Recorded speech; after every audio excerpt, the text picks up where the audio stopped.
So, puntahan po natin mga kaibigan yung ating inahin na mayroong sisiw na akong nakita kanina.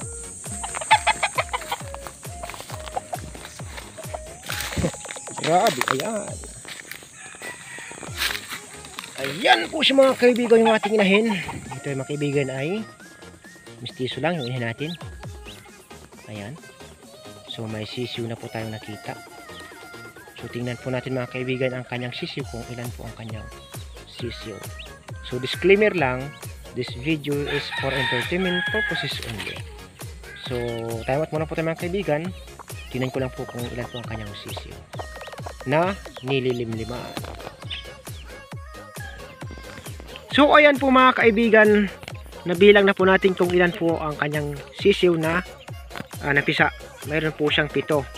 Plus yung dalawa mga kaibigan na pipisain pa lang, nasa loob pa ng itlog. Kaya bukas po ito mga kaibigan ay dadalhin na po natin sa kulungan yung kanyang inahin bukas ng umaga. Pero hindi ko na po yung maibibidyo mga kaibigan.